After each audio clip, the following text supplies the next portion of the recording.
What's up, Fortnite? It's the one in many.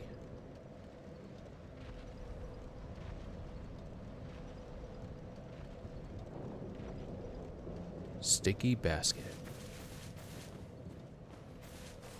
And scene.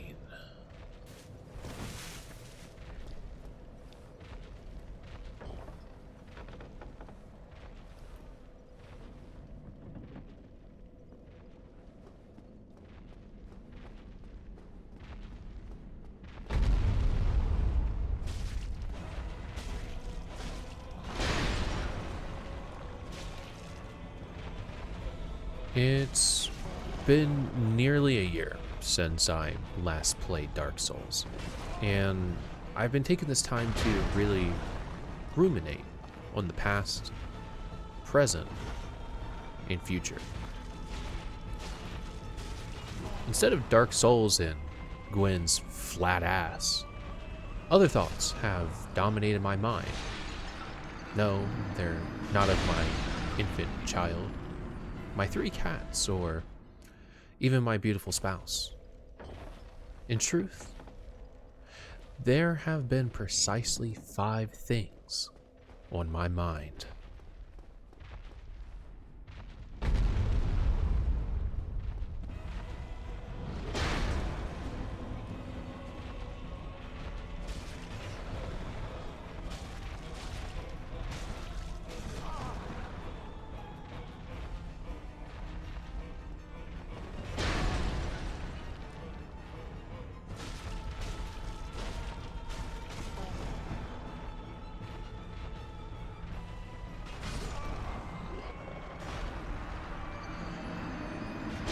Number 1.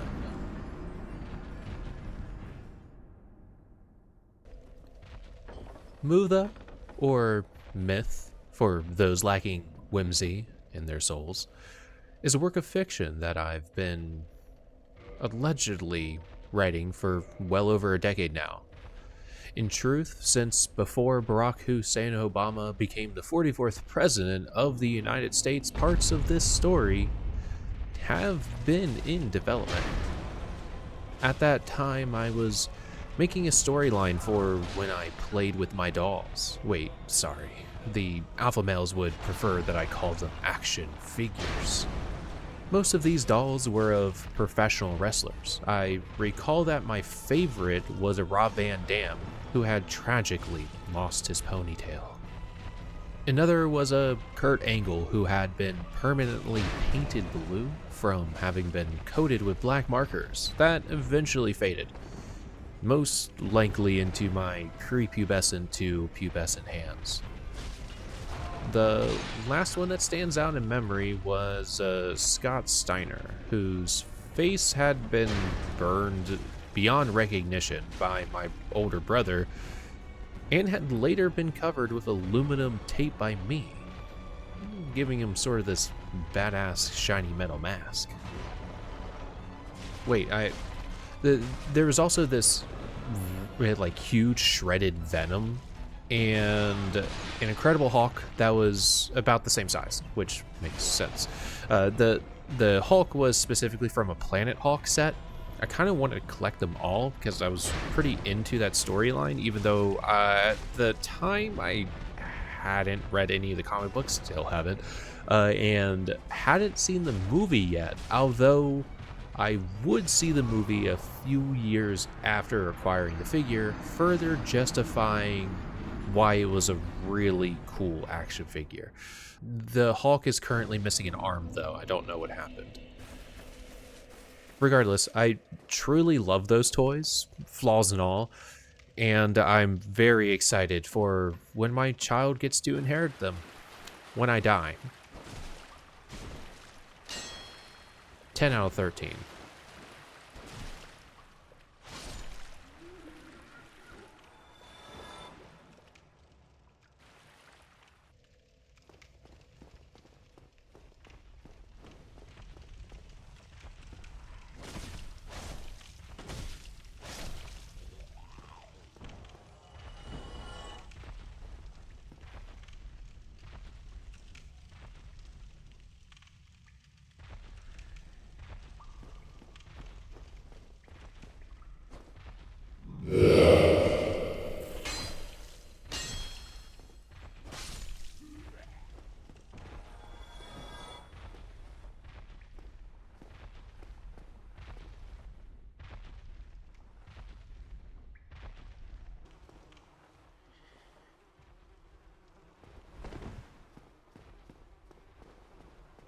The setting of this years-long game of solo play had two realms to it: the real world and a space I creatively dubbed Second Earth. Second Earth worked as a sort of dreamscape where the characters would fight each other to gain power. While this concept came well before it, I think I had justified it in some way with respect to the hit motion picture In Time. I largely liked the movie when I first saw it, but I didn't enjoy the moments when the movie pointed out all the cool details, like how Justin Timberlake's character would run about everywhere, and how that was hella weird for the rich fucks to do since they always had a ton of time, so there was no rush to get around. Like, I understand that it was a necessary thing to get pointed out by the antagonist as part of showing how they're legitimizing their vendetta or whatever the fuck they were doing. But that really could have been a moment highlighted as a part of a cool details you missed in the hit motion picture In Time list video on Watch Mojo. 5 out of 13.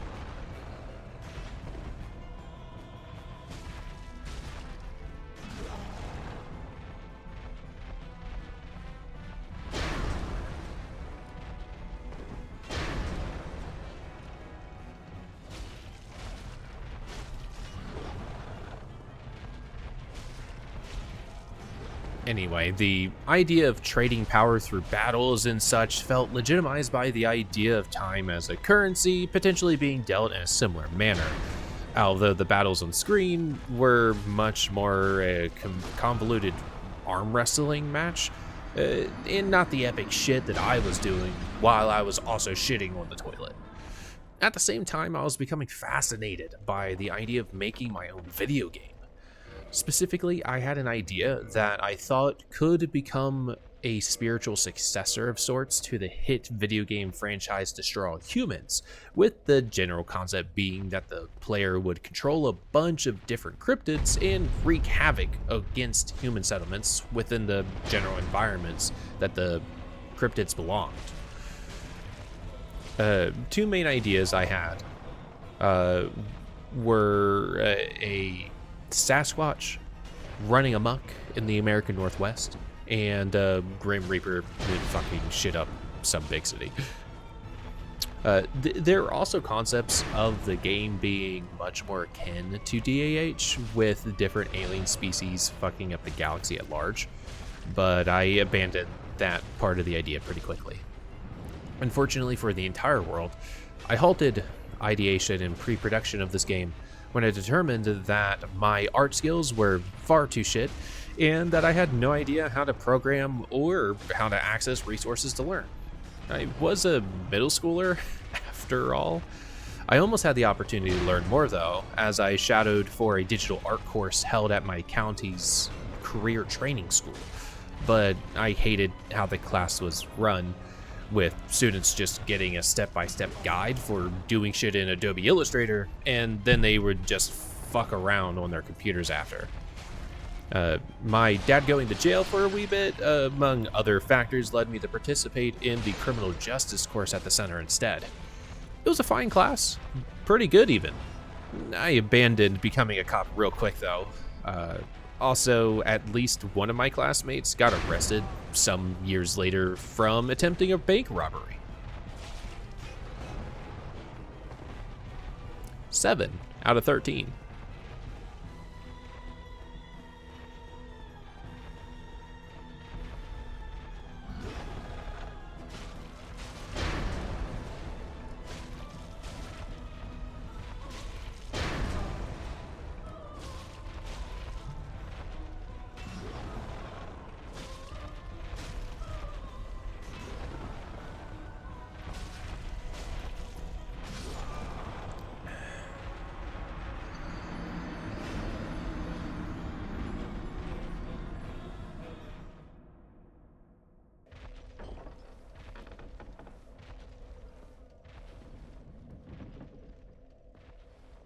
In high school, I decided to take my ideas from the solo sessions and make a proper story of them. An early yet rather lasting version of the story was envisioned as a comic that took visual inspiration from the hit video game franchise Prototype. The protagonist, a descendant of Czech immigrants, would get possessed by a spirit who would take to the name Ra, Czech for Slayer if Google Translate from over a decade ago could be trusted at all, who could manipulate his bones to create various weapons. Together, they would travel to Second Earth, later considered a form of purgatory, while the protag slept to gain power and fight new enemies in the real world. Besides all the action, the story was to delve into mythology, theology, and cryptozoology, as well as queerness, bullying, and social cultures of high school students. At this time in its development, I had already abandoned the video game concept, but I enjoyed the idea of engaging a world where cryptids were present. And as this part of the idea took greater weight on the writing project itself, I would eventually come to call it Myth, the name for the video game, which later became Myth with an E at the end, which then became the current title, Mutha. We'll see if the name lasts. Anyway, core to the story was the relationship between Vra and water, or rather the god who was represented by the western element of water. The mythology of the setting was that life was the first god of the universe and caused the Big Bang, perhaps upon becoming a thing in the universe or actively causing it, it's unclear. The rush of matter spawned the gods fire, air, water, and earth after the four main states of matter: plasma, gas, liquid, and solid. The existence of antimatter, along with concepts like atrophy and whatnot, then led to the god Death manifesting. Together, these gods ruled over the universe, and Vra was an early member of the first sentient species in the universe who fell in love with water, who also reciprocated the feelings. But for some reason, I wrote that water was betrothed to death. Not sure why gods would get married, but with the development of sentience, the other gods started to view Vra as a new god. Death, mad about it all, killed Vra, only to find that Vra's soul lingered about, a thing that never happened before when mortal beings died, and a thing that further legitimized the claim of godhood. Death, even more mad about it all, hid this fact from the other gods. That is, the other gods didn't know that Vra continued to exist despite being dead, and Death would then continuously seek to destroy Vra. Vra, as the god soul, found it possible to inhabit other sentient life forms, essentially like a co-hosting situation. So Soul would do so infrequently in hopes of attracting water's attention, only to be smited by Death at every turn. Thus enter the story's protag, to be the current host, becoming powerful enough to substantially fight back against Death's minions to help reunite Soul with water. Good. All in all, I do think it was a pretty great idea. But I got busy and distracted, and the full scope of writing from the perspective in history that I had chosen grew too time-consuming for the sake of research, including all the research that was needed for many of the other characters. Additionally, the whole Death is an incel lusting after water's affection for all eternity was so far below mid that I actively hate this original take on the story. 4 out of 13.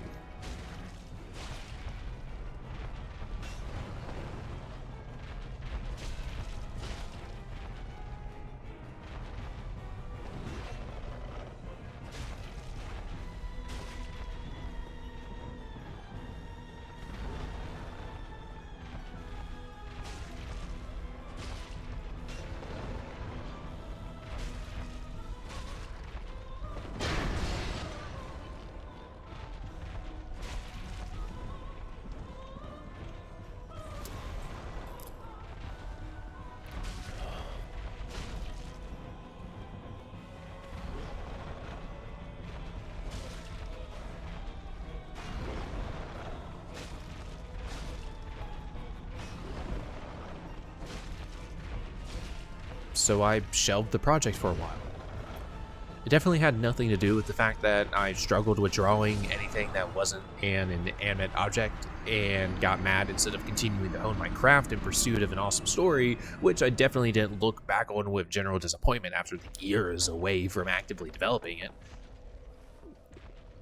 However, bits and pieces of this story continue to crop up in my mind throughout college.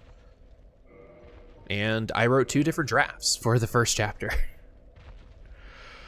I then started rebuilding the cast of villains through fanfiction written for songs, including one character who I based on Mr. Brightside by The Killers, and another based on The Kill by 30 Seconds to Mars, and Waiting for the Rain by Nothing More.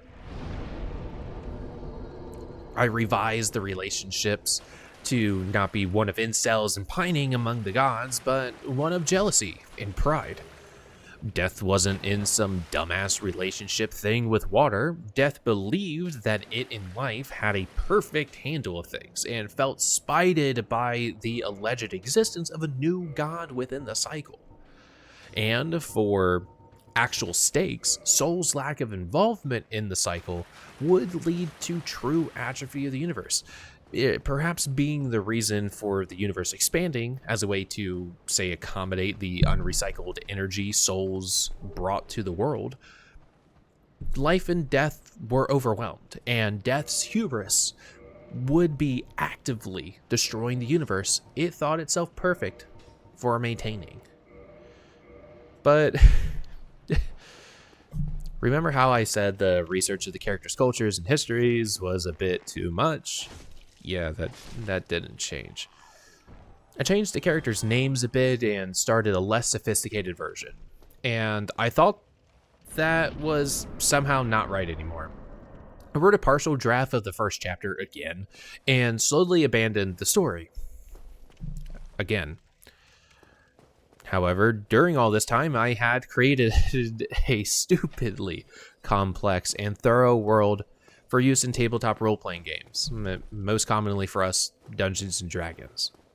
Instead of gods based on the Western elements, I built a pantheon from the alignment chart, starting with law, neutrality, and chaos, but later expanding to include good and evil. I then built another pantheon, this time from the many cleric domains, having one god per domain. I created yet another pantheon, this time from the 7 sins and virtues of Christianity. However, for ease of entry, these gods were placed above the universe in a way, typically vague and less known to direct worship, using the many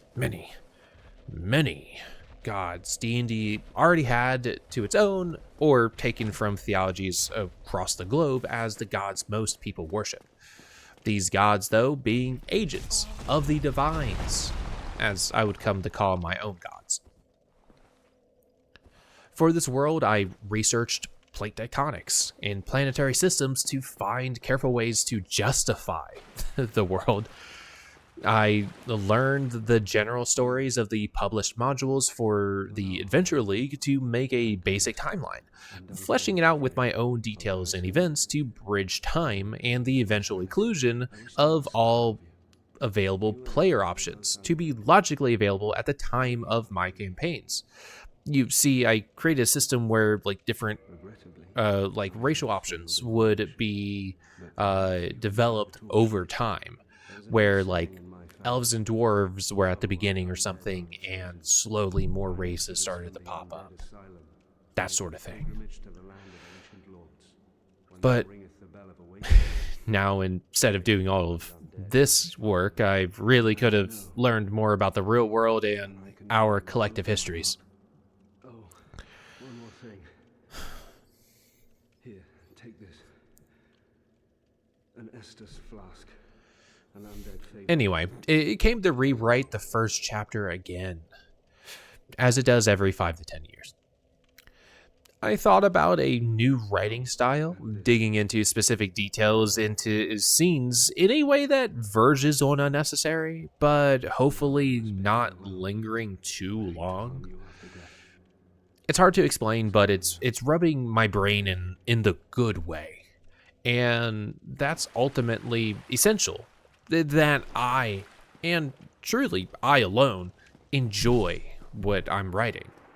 But since I am rewriting the story again, I decided to do a big restructuring to the entire make. Specifically, instead of like an alternative to the real world, our world, I thought, why not integrate it into my fantasy setting? In the years since creating the setting and working on it through campaigns with friends, I've already made many moves to separate the world content from D&D quite thoroughly. Simply leaving room though for D&D to be one of the playable games for the setting. Systems like Pathfinder and City of Mists are also pretty compatible. However, I still wanted a more modern, much lower fantasy setting for this story, not the general world state for my setting that is more post-Renaissance high fantasy. But perfect though was that I already had a god in the setting who'd be perfect for the purpose of Soul, to be sold now. And my established pantheon of divines would work perfectly to replace the smaller pantheon of the original take and support a cast of antagonists that had room to grow. Additionally, I get to make all the characters furries, scalies, and mixed monster races as well, because it literally fits perfectly with a world development that I was already building for the setting.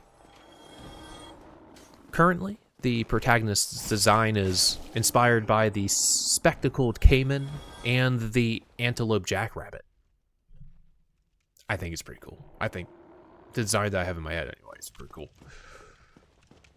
Too bad though that I still need to actually sit down and write it.